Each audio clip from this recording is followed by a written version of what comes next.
महाराष्ट्र ज्यावेळेस यवनांच्या पायाखाली चिरडला जात होता, यवनांची आक्रमण आपल्यावरती होत होती, ती थांबावी आणि या हिंदवी स्वराज्याला न्याय मिळावा म्हणून या हिंदवी स्वराज्याचं देखणं स्वप्न पाहणाऱ्या माझ्या माँसाहेब जिजाऊ शत्रूच्याही छावणीत राहून हे देखणं स्वप्न साकार करावं, या मराठ्यांना कुठेतरी न्याय मिळावा म्हणून आपल्या मुलाला बाळकडू माजणारे माझे छत्रपती शहाजी राजे आपल्या माता पितांनी पाहिलेलं स्वप्न खऱ्या अर्थानं सत्यात उतरावं, या यवनांच्या ताफा कुठेतरी थांबल्या जाव्यात, या मराठ्यांना न्याय मिळावा म्हणून अहोरात्र प्रयत्न करणारे छत्रपती श्री शिवाजी राजे आणि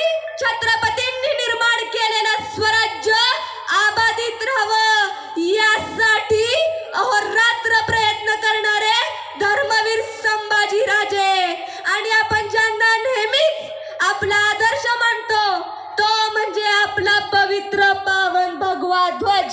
सर्वांना मी त्रिवार मनाचं वंदन करते आणि माझ्या वक्तव्यास सुरुवात करते.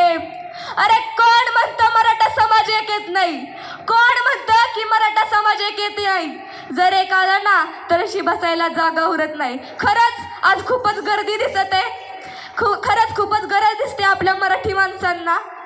अरे खरं तर आपण ज्या महाराष्ट्राच्या मातीत जन्माला आलो, ज्या राजाचं नाव ऐकलं की आपलं रक्त सळसळतं, ज्या राजाचं नाव ऐकलं की आपल्या अंगावर सरकन काटा उभा राहतो, ज्या राजानं इथल्या जनसामान्यांमध्ये जगण्याची उमेद निर्माण केली, छत्रपती श्री शिवाजी महाराज की जय म्हटलं की इथल्या बारक्या पोराला सांगावं लागत नाही की जय का म्हणायचं, त्याच्या तोंडून जय हे कधी बाहेर पडतं हे त्यालाच कळत नाही.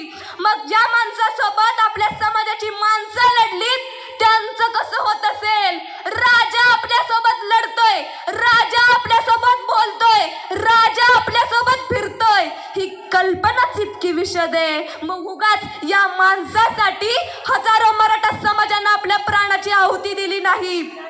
खरंच हा माणूस खूप मोठा आहे. अरे मराठा नावाचं भगवं वादळ गेल्या कित्येक दिवसांपासून महाराष्ट्रात घोंघावताना पाहायला मिळतंय.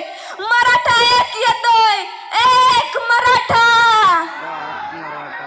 अशा घोषणांना खरं तर अख्खा महाराष्ट्र दुमदुमून निघालाय. कोणताही टीव्ही चॅनल लावा, कोणताही इंस्टा फेसबुक, त्याच्यावर फक्त माननीय श्री मनोज जरांगे पाटील आणि मराठ्यांची विराट सभा याच्या पलीकडे जास्त काही पाहायला मिळत नाही.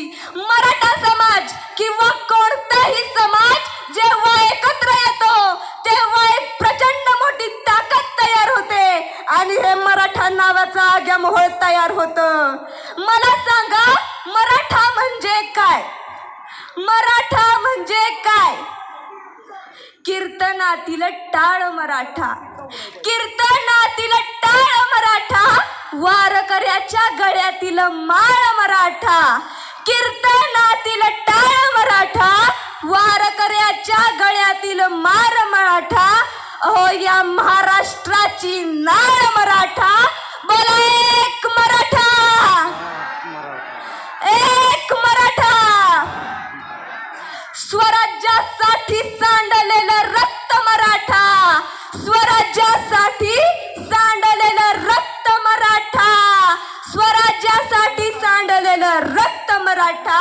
अहो या दगडापेक्षाही सक्त मराठा, याहून पलीकडे दिल्लीचेही राखतो तख्त मराठा.